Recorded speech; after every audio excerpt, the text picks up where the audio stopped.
Hi everyone, happy Tuesday. Hope you're all okay today. So I'm here with the next chapter of our book. There's a Yeti in the playground, and this chapter is called The Beast from the East.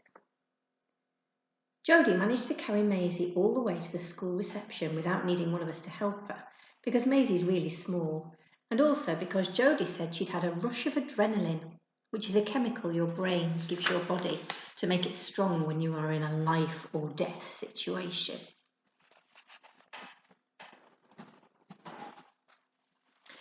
When we got to the school office, we saw that the door was wide open, and it is never open, not even a tiny crack.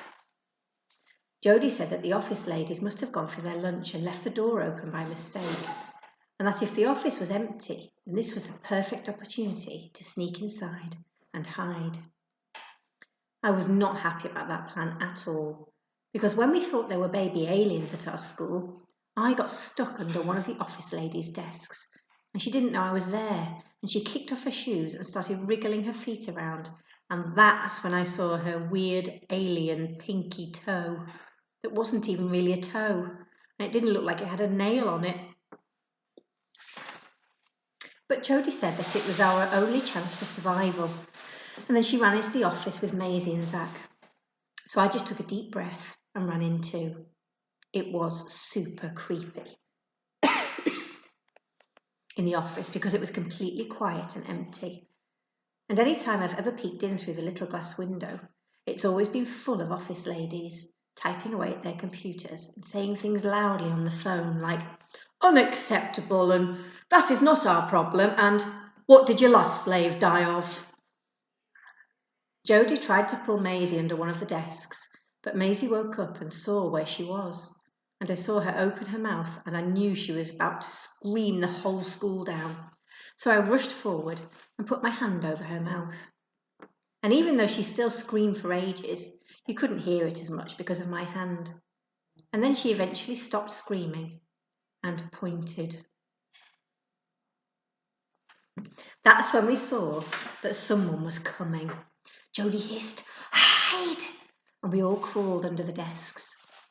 Maisie gripped my hand as we listened to the clip-clop footsteps getting closer and closer.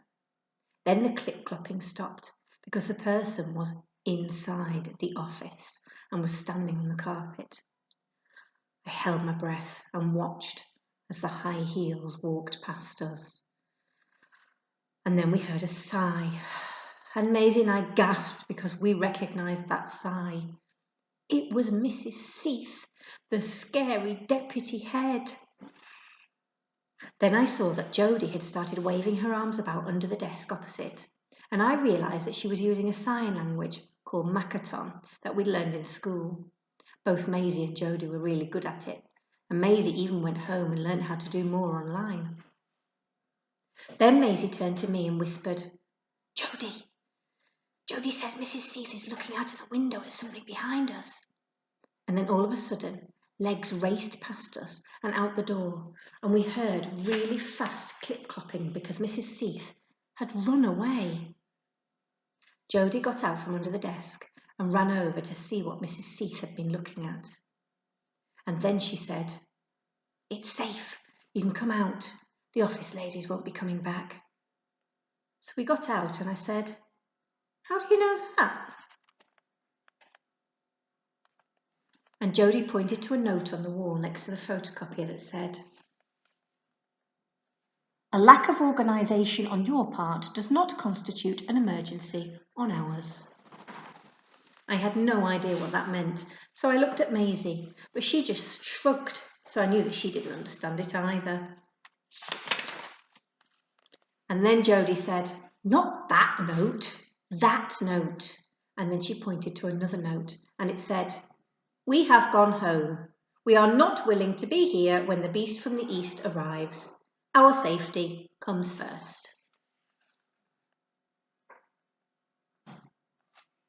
And Jodie said, "I knew that man said beast."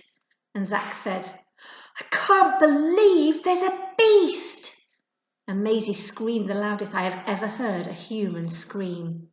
And I didn't even try to stop her, because the beast from the east was coming to our school.